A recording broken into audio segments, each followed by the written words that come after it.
اب یہ جو کہا گیا نا فی السراء والضراء، اس کے بارے میں ایک حدیث بہت اچھی طرح وضاحت کرتی ہے. حضرت ابو مسعود کہتے ہیں کہ رسول اللہ صلی اللہ علیہ وسلم ہمیں صدقے کا حکم دیا کرتے تھے اور ہمارے پاس کچھ بھی نہیں ہوتا تھا. ذرا سوچئے، حکم آ گیا ہے، کچھ ہے ہی نہیں خرچ کرنے کو. ہو سکتا ہے آپ میں سے بھی کسی کی کنڈیشن ایسی ہو کہ آپ سوچ رہے ہو یا اللہ میں کیا خرچ کروں، میں تو کسی کو کچھ نہیں دے سکتی، کیا کروں، کیا بنے گا. تو صحابہ کی یہ کنڈیشن ہوتی تھی اور وہ ہم سے کئی گنا زیادہ بہتر لوگ تھے.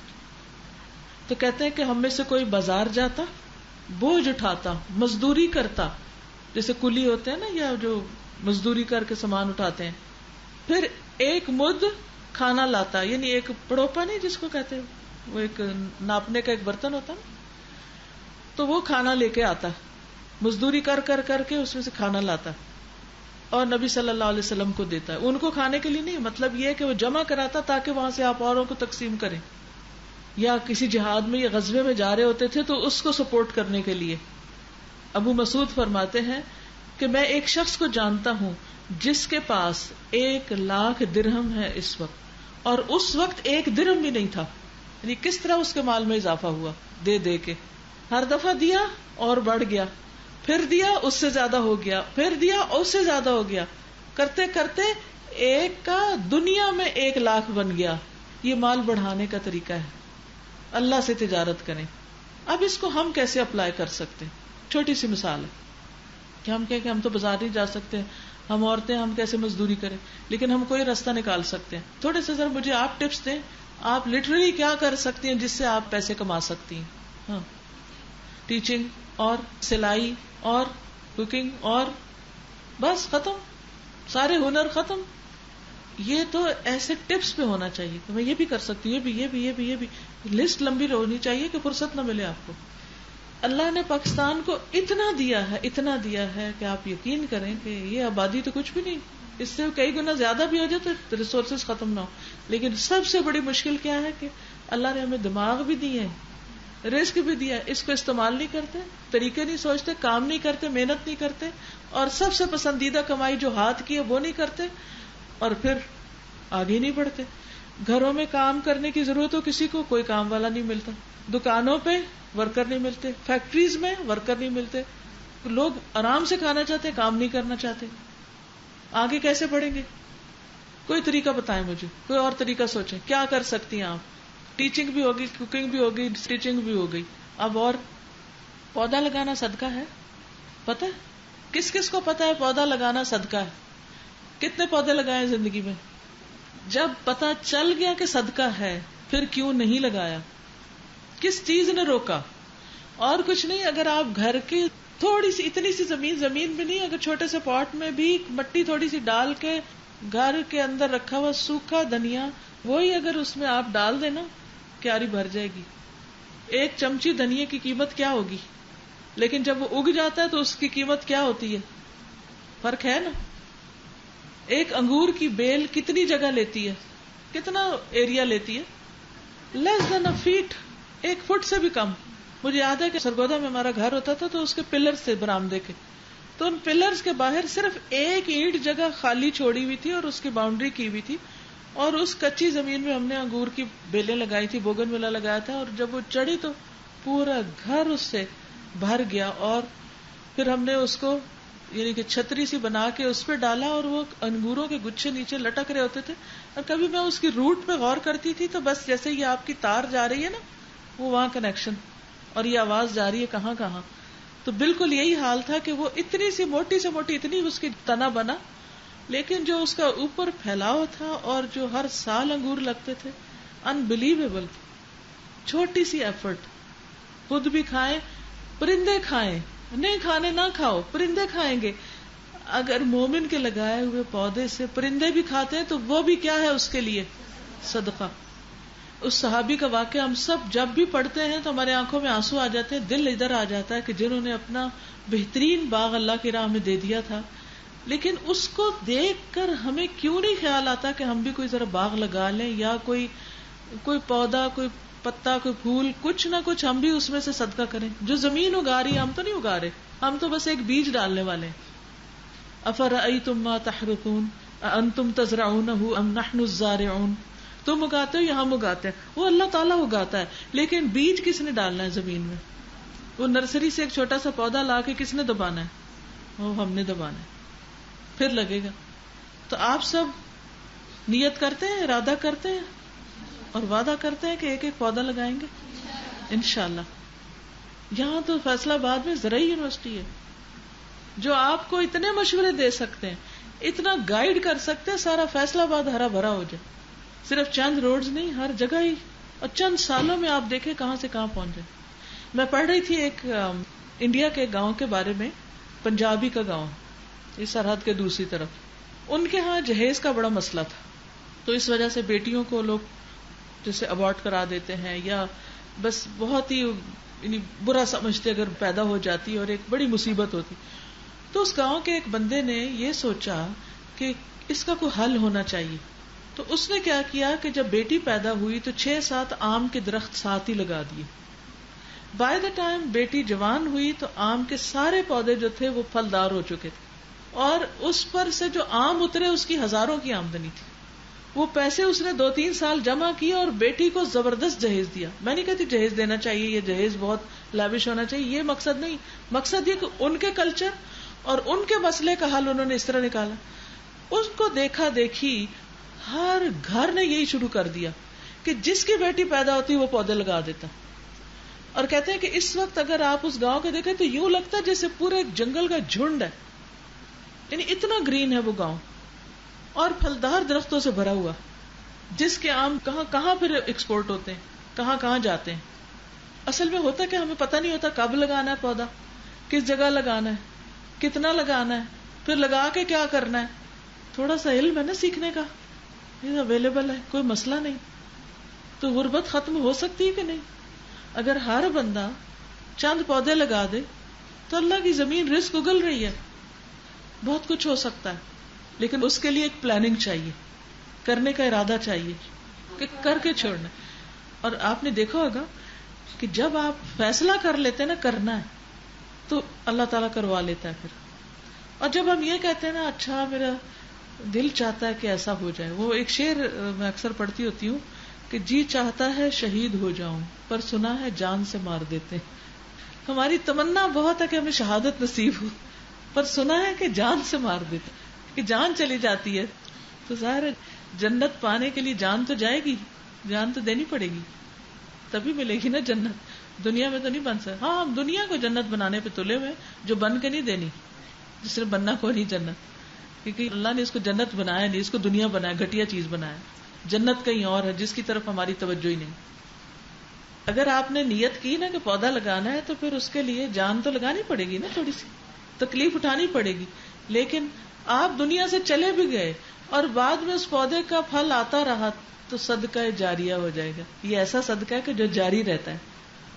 اور اس درخت کو جو آپ نے لگایا اس کی گٹلی اگر کسی اور نے پکڑ کے لگا دی نا پھر کیا ہوگا؟ اور صدقہ شروع ہو جائے گا. اگر اس درخت کی جو آپ کے درخت کے بچے کا بچہ وہ کسی اور نے لگا دی تو کیا ہوگا؟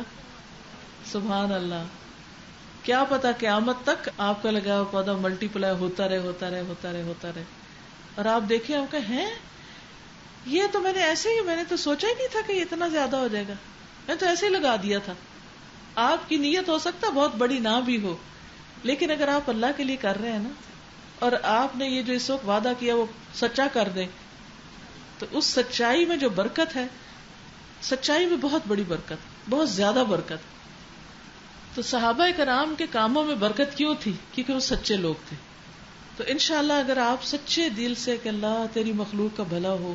اچھا ہم کیوں نہیں پودا لگاتے؟ ہم کہتے ہیں پتہ نہیں کب اس نے اگنا ہے، پتہ نہیں ہمیں پھل کھانا نصیب ہوگا بھی کہ نہیں، پتہ نہیں میٹھے پھل آئیں گے کہ کھٹے آئیں گے، کیا پتہ کیڑا ہی لگ جائے.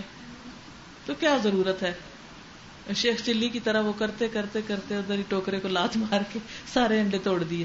تو ایسے ہم نیتیں توڑ دیتے ہیں بیٹھے بٹھائے. ہر چیز کا فوری ریٹرن بھی فوری، کوئی کیلکولیشن کر کے یہاں پہلے بتائیں کہ اتنے عرصے میں نیٹ اتنی انکم ہوگی پھر ہم ہاتھ آگے بڑھائیں گے. پورا پیکج چاہیے ہم. تو دیکھیے اللہ کے ساتھ جب ڈیل کرتے ہیں تو یہاں کچھ نہ بھی ملے تو وہاں تو سب ملے گا نا. پھر یہ بھی یاد رکھیے کہ جو صدقہ کرتا ہے نا اس کی نعمتیں برقرار رہتی ہیں. عبداللہ بن عمر رضی اللہ عنہما سے روایت ہے کہ رسول اللہ صلی اللہ علیہ وسلم نے فرمایا اللہ تعالیٰ اپنے بندوں کو نفع پہنچانے کے لیے کچھ لوگوں کو بطور خاص نعمتیں عطا کرتا ہے. کچھ لوگ پریویلیجڈ ہوتے ہیں نا دوسروں کے مقابلے میں, ایسا ہوتا ہے. کچھ کے پاس علم زیادہ ہوتا ہے, کچھ کے پاس مال زیادہ ہوتا ہے, کچھ کے پاس ہنر زیادہ ہوتے ہیں, کسی کے پاس کوئی اور سکل زیادہ ہوتی. تو یہ اللہ کا فضل ہوتا ہے اس پر. آپ محنت کرتے بھی رہتے ہیں تو اس کے درجے تک نہیں پہنچ پاتے کیونکہ اس پہ اللہ کا فضل ہے. اور اللہ نے اس پہ کیوں فضل کیا اور مجھ پہ کیوں نہیں کیا؟ کیونکہ اللہ نے اس کو آزمائش میں ڈالا کہ اب یہ کیا کرتا ہے, کسی اور کو دیتا ہے کہ نہیں دیتا. تو اللہ تعالیٰ اپنے بندوں کو نفع پہنچانے کے لیے کچھ لوگوں کو بطور خاص نعمتیں عطا کرتا ہے. اگر وہ خرچ کرتے رہیں تو وہ انعامات برقرار رہتے ہیں, وہ انہی کے پاس رہتے ہیں. اور اگر وہ رک جائیں, دینا چھوڑ دیں, تو اللہ تعالیٰ وہ ان سے لے کے اوروں کو دے دیتا ہے. بعض اوقات آپ نے دیکھا ہوگا نا کہ ایک شخص کو ایک فیکٹری لگاتا ہے مثلا, تو کیا ہوتا ہے کہ وہ اس میں سے خود بھی کماتے ہیں, دوسروں پہ بھی خرچ کرتے ہیں, اور کئی خیر کے کام انہوں نے شروع کر رکھے ہوتے ہیں. بچے کہتے ہیں ہمارے ماں باپ تو بڑے بے وقوف تھے, وہ تو رشتہ داروں کو ہی دیتے رہتے تھے اور فلاں کو دیتے اور فلاں کو دیتے, ہم نے نہیں دینا کسی کو بھی, یہ سارا اپنے پاس ہی رکھیں گے. پھر کیا ہوتا ہے؟ وہ باغ والوں کا قصہ پڑھا قرآن میں؟ کیا قصہ تھا؟ ان کا باپ جو رکھے ہوئے, ایک اللہ تھا, دوسرا ان کے باپ نے رکھے ہوئے تھے, تو انہوں نے ہم نے نہیں دینا مسکین کو.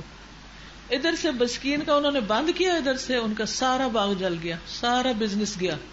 ہم کیا سمجھتے ہیں ہم مسکینوں کو کھلاتے ہیں, یہ تو اللہ نے ان کا حصہ ہمارے مال میں رکھ دیا ہے, اور ہم کہتے ہیں نہیں نہیں بس بند. نتیجہ کیا ہوتا ہے؟ سب کچھ ہی چلا جاتا ہے. اور یہ تو قرآن کی مثال ہے, اس سے سچی مثال کیا ہوگی؟ اللہ سبحانہ وتعالی نے ہمیں کھول کے بتا دیا کہ ان کا باغ اس وجہ سے جلا تھا, اسی لیے فرمایا کہ وَمَن يُوقَ شُحَّ نَفْسِهِ فَأُولَٰئِكَ هُمُ الْمُفْلِحُونَ, جو دل کی تنگی سے بچا لیا گیا وہ فلاح پانے والے. ورنہ کیا مصیبت ہے, ایک تو لوگ ہی نہیں جان چھوڑتے, یہ آ گیا مانگنے کو, اب وہ مانگ رہا ہے, اب یہ ہر وقت ہم ہی دیتے رہے. یہ اللہ نے دیا ہے دینے کے لیے, دیتے رہیں گے تو اللہ اور دے گا. ایک بندہ جا رہا تھا, جیسے وہ پیدل چل رہا ہوتا, تو اتنے وہ اس کے اوپر بادل تھے, تو بادل سے آواز آئی جیسے کسی نے کہا فلاں جگہ جا کے پانی برساؤ. تو بڑا حیران ہوا کہ یہ بادل, اچھا میں دیکھتا ہوں جاتا کدھر ہے, کدھر بھیجا جا رہا ہے اس کو. تو وہ بادل کے پیچھے پیچھے پیچھے پیچھے پیچھے کتنا وقت لگا ہوگا نا, بادل آہستہ آہستہ چلتے. تو ایک طرف جب گیا تو ایک پتھریلی جگہ پہ جا کے بارش برسنے لگ گئی. اچھا جب وہ بارش برسی تو وہ پانی جو تھا نا اس کے اوپر سے گر کے وہ سارا ایک طرف کو چلا گیا. وہ ادھر گیا کہ پانی کدھر جا رہا ہے. وہاں دیکھا تو ایک آدمی وہاں پر کھڑا ہے, اور وہاں ایک نالی تھی جس میں سارا پانی جمع ہو گیا, اور وہ اس کی جگہ بنا کے اپنے باغ کو سیراب کر رہا تھا. ایک آدمی وہاں کھڑا تھا. تو اس سے پوچھا تمہارا نام کیا ہے؟ اس نے کہا میرا یہ نام ہے. کہتے ہیں بادل سے ایک آواز آ رہی تھی, اس میں میں نے یہ نام سنا تھا. اس نے کہا تم میرا نام کیوں پوچھ رہے تھے؟ اس نے کہا کہ مجھے یہ آواز آئی تھی کہ کسی نے کہا تھا کہ فلاں کے باغ کو جا کے سیراب کرو, تو مجھے اب آپ یہ بتائیں کہ آپ کرتے کیا ہیں, آپ کا نام کیوں بادل سے سنا گیا. اور یاد رکھیں کہ حضرت ابو ہریرہ کی روایت کردہ حدیث ہے, اور صحیح مسلم میں, نہیں صحیح حدیث ہے, بالکل من گھڑت سٹوری نہیں ہے. تو مجھے یہ جاننا ہے کہ آپ کیا عمل کرتے ہیں کہ سارے باغوں سے ہٹا کے آپ کے باغ پر یہ عنایت ہوئی ہے, اس پر یہ بارش برسائی گئی ہے. تو اس نے کہا کہ اگر تم اصرار کر رہے تو میں تمہیں بتا دیتا ہوں کہ میں اپنے باغ کی پیداوار کے 3 حصے کرتا ہوں.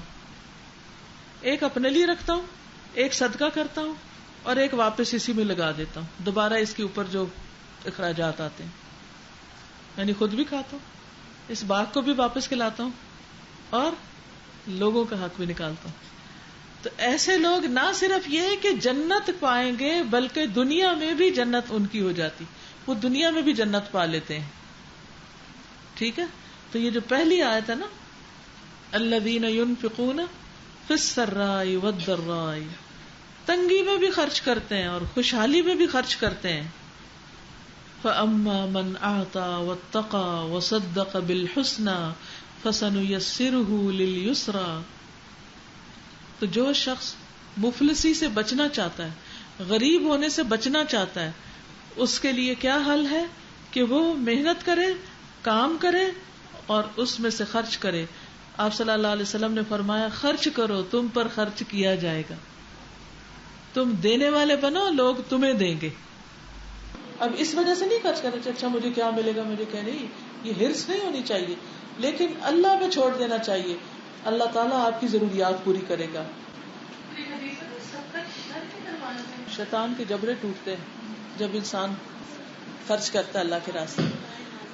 تو اب آپ دیکھیے وہ پودے کی میں نے بات کی تھی. اچھا پودا آپ نے لگا لیا, یا پودا تو بڑے دنوں میں لگے گا جا کے کوئی پھل دے گا, تو اب کیا کریں پھر اور کیا کریں؟ میں اپنے ہاتھ سے کیا کروں کہ میں خود اپنے ہاتھ کی کمائی کا صدقہ کروں؟ یہ کھولنا پڑے گا تب جا کے تو ایک خوددار قوم بنے گی. اچھا یہ بتائیے کہ آپ میں سے کس کس کو لیمو کاٹنے آتے ہیں؟ سب کو آتے ہیں. مرچیں کاٹنی آتی ہیں لمبے رخ پہ. نمک کا پتہ ہے, مرچوں, رائی, سونف, جار ہے آپ کے پاس گھر میں, منڈی کا پتہ ہے. پھر مشکل کیا ہے؟ مشکل کیا ہے؟ سمجھ آ گئی میں کیا کہنا چاہتی ہوں؟ کیا کہا میں نے؟ اچار بنا لیں. بازار کا پریزرویٹو والا نہ کھائیں. کیوں؟ کینسر کرتا ہے. غربت کیوں ہے؟ ہم اس لیے غریب ہیں کہ ہم وہ بازار کے کاؤنٹر پہ پڑا ہوا اچار نہیں خرید سکتے. اس سے کئی گنا کم قیمت پر اگر ہمیں لیمو کاٹنا آتا اور مرچ کاٹنی آتی اور نمک مرچ ہے ہمارے پاس اور ایک چھوٹا سا جار خالی گھر میں پڑا ہوا ہے, تو یہ ساری چیزیں اکٹھی کر کے کیا کریں, تھوڑا سا دھوپ میں رکھ دیں, کیا ہوگا؟ اگر آپ 3 بنا لیں 4 بنا لیں, کیا کریں؟ ایک اپنے لیے رکھ لیں, ایک ہمسائے کے لیے رکھ لیں, ایک کوئی مہمان آئے اس کو گفٹ دینے کے لیے رکھ لیں. کیونکہ آپ 4 لیمو تو نہیں لائیں گے, 5 تو نہیں لائیں گے, اتنے تو 1 کلو ہی لے آئیں گے مثلا. اور جب لیمو اور مرچ کو اکٹھا کریں گے تو مرچ کی کڑواہٹ کون دور کر دے گا اور لیمو کی کھٹاس کون دور کر دے گا؟ اور اگر سالن تھوڑا بھی ہوگا تو گزارا ہو جائے گا اور صحت بھی اچھی ہوگی کیونکہ وٹامن سی ملے گی. اور گرین مرچوں میں اینٹی بایوٹکس, منہ میں پانی آ رہا ہوگا کیونکہ اس کا ڈھکنا کھولتے جائیں گے تو کیا ملے گا؟ خوشبو. اس خوشبو سے کیا ہوگا؟ ناک کھل جائے گا, سائنسز کھل جائیں گے, سائنسز کا پرابلم نہیں رہے گا. کچھ دن پہلے مجھے کسی نے بتایا کہ ان کے کسی رشتے دار کی نگاہ چلی گئی. ڈاکٹر نے ان کو کہا پتہ نہیں کتنے کلو پیاز ایک ٹائم پہ بیٹھ کے کاٹنے, ایک ٹائم پر کاٹ کے وہ بندہ پریشان ہو گیا کیونکہ وہ پانی نکل جب تک وہ ختم ہوا آنکھیں کھل گئی. یہ جو ہمارے کچن کے اندر ایک میڈیکل سٹور ہے نا, وہ بند ہو گیا ہے. فاسٹ فوڈ پہ آ گئے. نہ لیمو کی خوشبو سونگھتے ہیں, نہ پیاز ہماری آنکھوں کے آنسو نکالتا ہے, نہ مرچوں سے ہاتھ جلتے ہیں, نہ آٹا گوندنے سے مسل سٹرانگ ہوتے ہیں.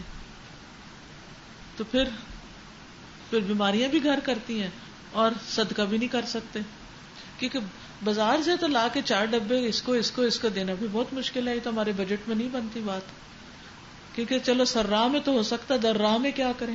خوشحال لوگ تو چلو یہ بھی کر لیں گے, غریب لوگ کیا کریں گے؟ صدقے کا حکم تو ہر ایک کو ہے, کوئی بہانہ ہی نہیں کہ ہم غریب ہیں, غریب کو بھی کرنا پڑے گا. اور پھر جو عقل مند لوگ ہوتے ہیں وہ اس میں تھوڑا سا لہسن بھی ڈال دیتے ہیں. میری ساس اللہ تعالیٰ ان کو بخشش فرمائے, وہ کیا کرتی تھی, ایک چاٹی ہوتی تھی اس میں وہ ڈالا ہوتا تھا, اچھا پہلا نکلتا رہتا تھا, اور جو سبزی آتی نا روز اس میں سے کچھ ایسا اس میں چلا جاتا تھا. تھوڑا بہت گوبھی آئی وہ گئی, گاجر آئی وہ گئی, مولی گئے, سہاجنے گئے, فلان وہ چھوٹی چھوٹی کوئی چیز, ہر چیز, حتیٰ کہ وہ جو ہوتے ہیں نا چھلکے مالٹے وغیرہ کے ہوتے ہیں, ابلے ہوئے چنے ان کو خشک کر کے وہ ڈال دیے. کیا زبردست اچار, زبردست. اب گھروں کے اندر وہ سب کچھ اٹھ گیا. کیا ہے؟ وقت نہیں. اگر پلاننگ کی بھی ہو کوئی مشکل نہیں. جس نے جنت لینی ہے اس کے لیے اچار بنانا مشکل نہیں, کیونکہ اس نے اپنے ہاتھ کا صدقہ کرنا ہے. اور پھر اگر وہ ماہر ہو جائے اور اس کا اچار چل پڑے تو وہ کیا کرے, کیونکہ ہر ایک کو اللہ نے ایک الگ ٹیلنٹ دیا. کچھ لوگ وہی چیز ڈالتے ہیں، اللہ جانے کیا ان کے ہاتھوں میں ہوتا ہے، سبحان اللہ، وہ کچھ اور ہی چیز بن کے نکلتے. اور کچھ لوگ بےچارے پڑھ پڑھ کتابیں بھی کرتے رہتے ہیں تو وہ کچھ نہیں بن پاتا. تو سمجھے کہ اللہ نے آپ پہ فضل کیا ہوا ہے، اللہ نے آپ کے ہاتھ میں ایک خاص ہنر، ٹیسٹ رکھا ہے، آپ کو طریقہ سکھا دیا ہے. اب آپ کیا کریں، سال میں 1-2 دفعہ زیادہ چیزیں لے آئیں، زیادہ لیمو لے آئیں، زیادہ پلاننگ کر لیں، اور آپ چھوٹا سا اسٹال لگا لیں، سیل لگا لیں، آپ کاروبار شروع کر لیں. لیکن اس کے اندر نہیں رہ جائیں، کیونکہ آگے بھی حکم ہے اور بھی کرنے کے کام ہے. اب دیکھیں کہ یہ جو جیسے شامی کباب ہے، اس طرح یہ چیزیں بنانی تو اتنی آسان ہے. جس وقت میں اپنے گھر کے سارے کام خود کرتی تھی تو میں ہفتے میں 1 دن جیسے چھٹی کے دن بنایا کرتی تھی. جتنی دیر میں کچن صاف کر رہی ہوتی تھی نا، اتنی دیر میں وہ گوشت گل چکا ہوتا تھا، باقی چیزیں تیار ہو چکی تھی، اور تھوڑی دیر میں ہی ان کو کر کے رکھ لی. اگر آپ ہر روز نہیں بھی کر سکتے، ویکینڈ پہ ایسی کوئی چیز بنا کے آپ لوگ لا کے ایک ڈش اس کی سیل کریں. میری بیٹی نے ایک ریاض میں دارالذکر ایک جگہ ہے، ایک ادارہ ہے خواتین کا اسی طرح جیسے اللہ، تو اس نے جوائن کیا تھا. کہنے لگی ماما مجھے ان کی یہ بات اتنی اچھی لگتی ہے کہ انہوں نے ہفتے میں 1 دن رکھا ہوا جس میں ہر اسٹوڈنٹ کو، ایک کلاس کے ہر اسٹوڈنٹ کو کچھ نہ کچھ بنا کے ضرور لانا ہے. وہ خود بنا کے لاتے ہیں، خود ہی خریدتے ہیں، خود ہی کھاتے ہیں، اور اس کے پیسے ادارے میں جمع کرا دیتے ہیں. کہتی ہے اتنا شاندار، وہ مطلب ہر چیز بہترین ہے، کیونکہ کہیں سے ان کو مانگنا ہی نہیں پڑتا، وہ خود ہی کام کر کے. اور پھر کہتی ہے کہ ہر ایک کو، جیسے خواتین ہے زیادہ تر، اب سب نے چھٹی ہو گئی، بچوں کو لینا ہے، اب گھر جا کے کون پکائے گا، کسی نے لے لیے کباب، کسی نے لے لی نان، کسی نے لے لیا کچھ. اور کہتی ہے میں تو ہر دفعہ وہیں سے ہی کچھ نہ کچھ خرید کے لے آتی تھی اور مجھے اتنی سہولت ہو جاتی تھی. اور کہتی تھی کہ پہلے وہ صحیح بیچتے، پھر جب اینڈ میں رہ جاتا تو اس کو اور سستا کر کے بیچ دیتے تاکہ کوئی چیز بچے نہ. اور ان سیلز کے ذریعے اتنی آمدنی اس ادارے کی کہ انہیں کسی ڈونیشن کی ضرورت نہیں، سب اپنے ہاتھوں سے کیا ہو. اب یہ کہ جیسے الہدیٰ کینیڈا بنا تھا تو الحمدللہ اس وقت ہمارے 7-8 گروپ تھے شاید، تو ہر ہفتے ایک گروپ کی باری ہوتی تھی. وہ کیا کرتے تھے، یا الگ الگ یا پھر کٹھے پیسے جمع کر لیتے. ایک دن ایک خاتون جیسے چنے اکٹھے کر لیے نا، یعنی چنوں کے پیسے، اتنے کلو چنے اتنے میں آئیں گے، وہ پیسے ڈیوائڈ کر دیتے. وہ چنے ابال کے اور اس کی چنا چاٹ بنا کے وہ لے آتی تھی. اگلے دن کوئی اور کچھ کر، اگلے دن ہر ایک کے حصے میں منیمم تھوڑے سے پیسے آتے تھے، لیکن وہ مل کے اچھی خاصی چیز بن جاتی تھی جس کو ساری کلاس خریدتی، اور اس میں اچھے بھلے پیسے ہوتے وہ جمع ہوتے. کیوں میں نے یہ سلسلہ کیا؟ آپ اپنے ہاتھوں کی کمائی سے اپنا ادارہ بنائیں. اگر آپ کو صرف مفت میں مل گیا نا لوگوں کی ڈونیشن، آپ کو قدر ہی نہیں آئے گی. جب آپ نے خود بنایا ہوگا نا، پھر آپ اس کو اون کریں گے، پھر آپ کا دل جائے گا اس میں، پھر اس میں برکت ہوگی. اور ہر بندے نے اپنا حصہ اس میں ڈالا، ہر بندے نے حصہ ڈالا، کوئی غریب ہو، امیر ہو، چھوٹا ہو، بڑا ہو، تھوڑا کر سکے، زیادہ کر سکے. لیکن مسلمانوں نے کیا کیا تھا؟ مسجد نبی کیسے بنی تھی؟ ہر ایک نے فزیکلی کام کیا تھا نا، خود نبی صلی اللہ علیہ وسلم بھی ساتھ لگے تھے. تو اس سے کیا ہوتا ہے، اس سے آپس میں بانڈنگ بھی ہوتی ہے، اور یہ چھوٹی چھوٹی چیزیں جو ہیں یہ ایک خوشی بھی لاتی ہیں. اور یقین کریں جب آپ اپنے ہاتھ کے کام سے صدقہ کریں گے، جو آپ کے دل میں سکون آئے گا، جو آپ کو خوشی ہوگی، وہ اور ہی چیز ہے. اللہ کے نبی داؤد علیہ السلام کون تھے؟ نبی کے علاوہ کون تھے؟ اللہ نے ان کو کیا دیا تھا؟ بادشاہت دی تھی، ٹھیک ہے نا. وہ کیا کرتے تھے؟ اپنے ہاتھ سے کام کرتے تھے، زرے بناتے تھے. اللہ نے ان کے ہاتھوں کو کیا عطا کیا تھا؟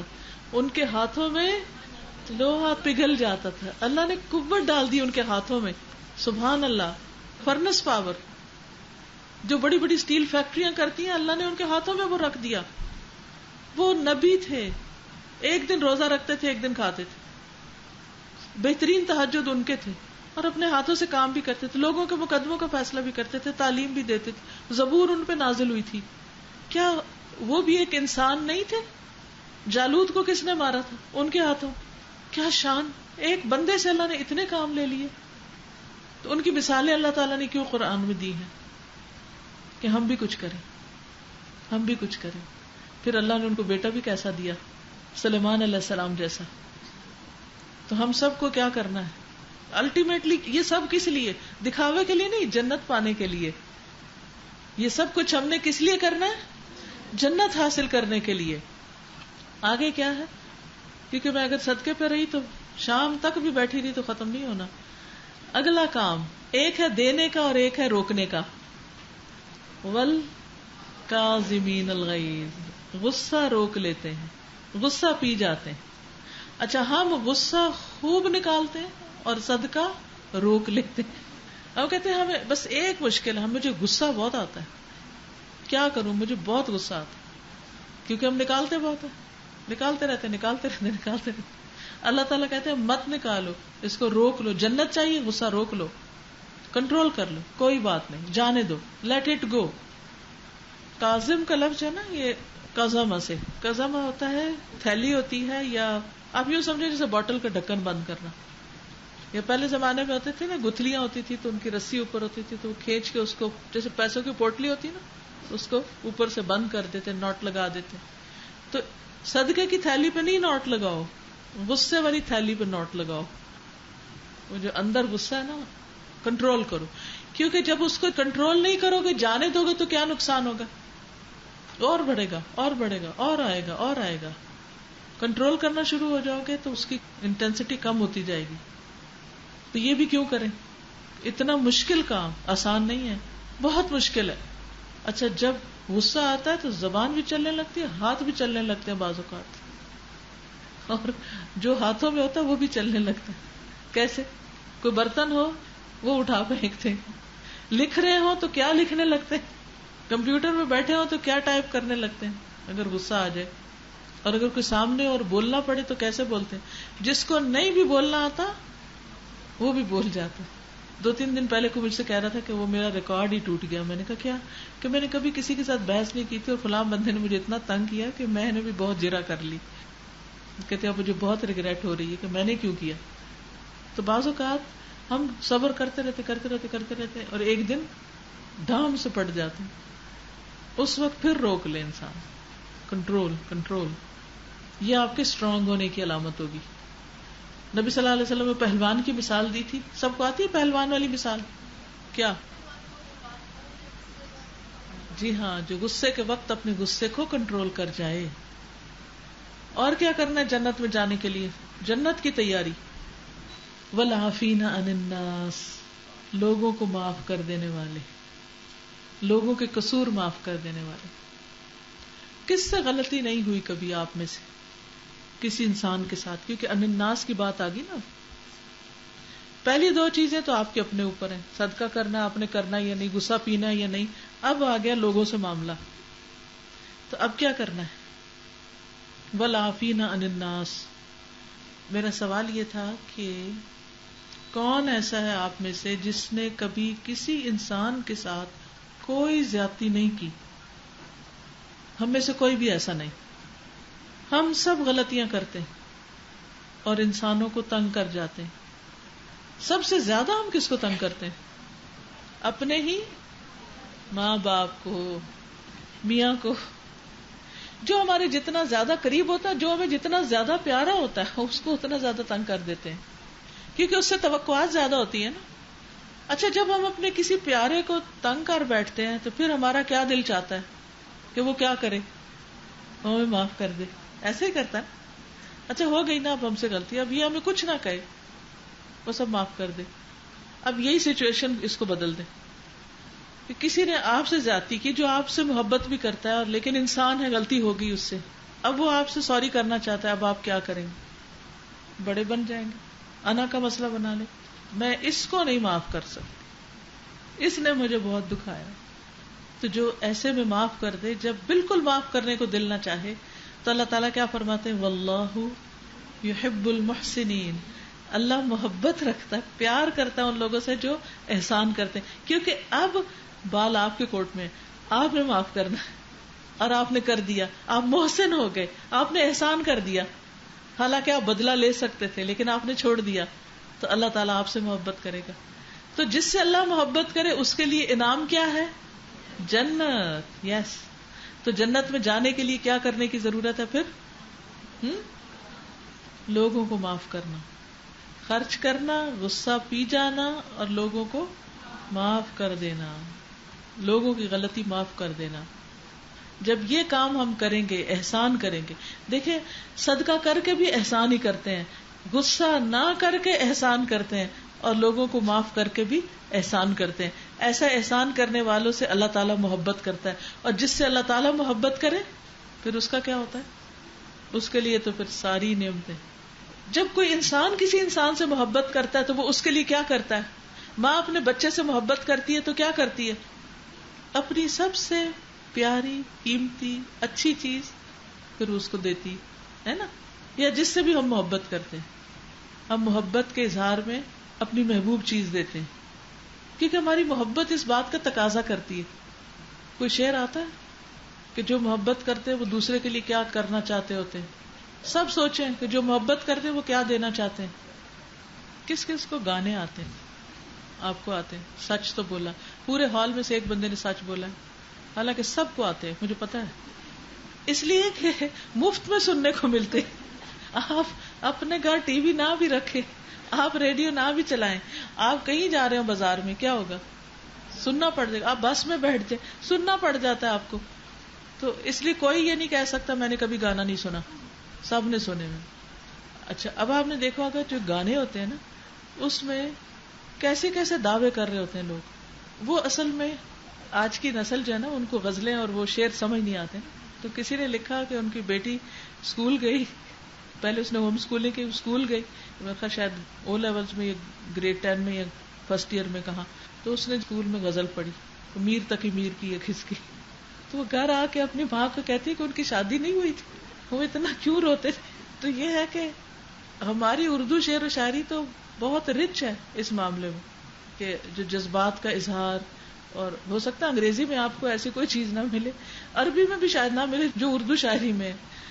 تو اس لیے یہ ماننے کی بات نہیں کہ آپ کو میری بات سمجھ نہ آئے, کہ محبت کرنے والے کیسی کیسی قربانیاں دیتے ہیں. لیلا مجنو کے قصے نہیں سنے ہوئے نا, سب کو پتا ہے. یعنی لوگ اپنی جان تک دینے کو تیار ہو جاتے ہیں, اور کئی لوگوں نے دی بھی ہے جس کا کوئی فائدہ نہیں ان کو. اصل میں اللہ نے یہ سارا کچھ ہمارے اندر اس لیے رکھا تھا کہ ہم اللہ سے محبت کریں, اور ہم وہ کرنا بھول گئے, اور شیطان نے ہمیں اور محبتوں میں ڈال دیا, دھوکے میں ڈال دیا. تو شیطان کے دھوکے سے بھی انسان کو الرٹ رہنا چاہیے. اینی وے چلیے. اچھا, اس میں ایک پوائنٹ رہ گیا کہ غربت میں صدقے کی بات ہوئی تھی, خوشحالی میں صدقہ کرنا. آپ کو پتا ہے کہ بہت سے لوگ جن کو اللہ نے بہت دیا ہوتا ہے وہ اتنے بخیل بھی ہو جاتے ہیں. ان کا بھی بڑا ٹیسٹ ہوتا ہے. جب دولت زیادہ ملنے لگتی ہے تو مال کی محبت بھی زیادہ ہونے لگتی ہے, پھر وہ اپنی ذات پر بہت سا اسراف کر لیتے ہیں, لیکن جہاں خرچ کرنا چاہیے وہاں نہیں کرتے. اب دیکھیں کہ ایک ایک شادی پر جتنا خرچ ہوتا ہے, تو ہمیشہ یہ سوچتی ہوں کہ اس سے ایک ایک اسکول بن سکتا ہے جس میں ہزاروں بچے پڑھ سکتے ہیں, صرف ایک شادی کا خرچہ. تو خوشحالوں کے لیے بھی چیلنج ہے اور غریبوں کے لیے بھی چیلنج ہے. اسی لیے اللہ سبحانہ وتعالیٰ نے دونوں چیزیں مینشن کی. تو اس پر آپ غور و فکر کیجئے, اور اگر کوئی سوال ہو یا کوئی بات آپ کرنا چاہیں, کچھ کہنا چاہیں تو یو آر موسٹ ویلکم. وعلیکم السلام. جی ہاں, مسکراتے ہی نہیں, مسکرانا بہترین صدقہ ہے, اس میں ہم بخل کرتے ہیں.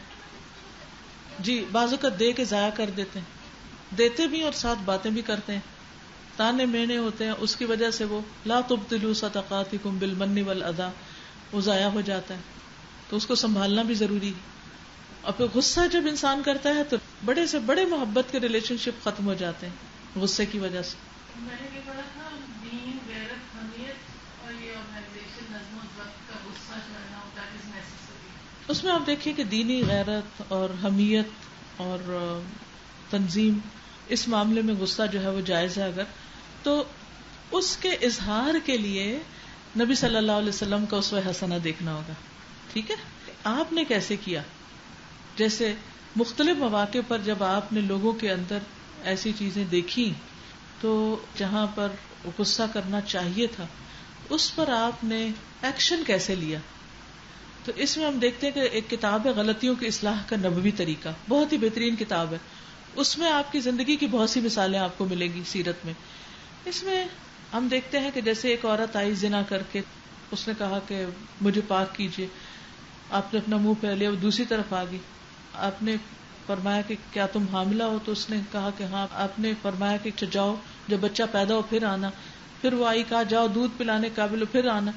اب اس کو سزا دینی ہے. جب وہ بچہ کھانے کے قابل ہو گیا, جب وہ واپس آئی تو آپ نے اس کو کہا کہ صحیح طرح لباس پہن لے، کیونکہ اس کو رجم کرنا تھا، پتھر مار کے سنسار کرنا تھا. سنسار کر دیا گیا اس کو، اس کے بعد سزا دے دی گئی.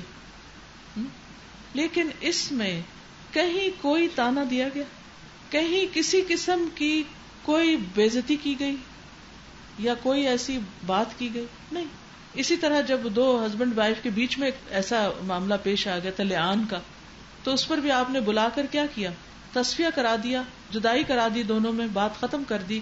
لیکن اس کے بعد کبھی کسی نے اس واقعے کو بنیاد بنا کر کسی کو تانا نہیں دیا.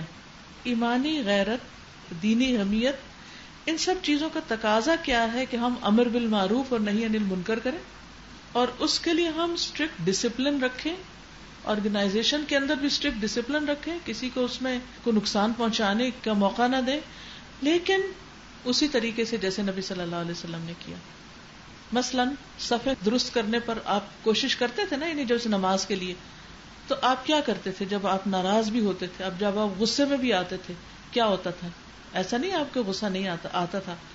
کیا ہوتا تھا؟ نبی صلی اللہ علیہ وسلم کا غصہ کیسے ہوتا تھا؟ چہرے کا پورا رنگ ایسے لگتا تھا جیسے خون نچڑنے لگا، لیکن زبان سے ایک بھی ناحق جملہ نہیں نکلتا تھا، کسی پر ذاتی اٹیک نہیں ہوتا تھا.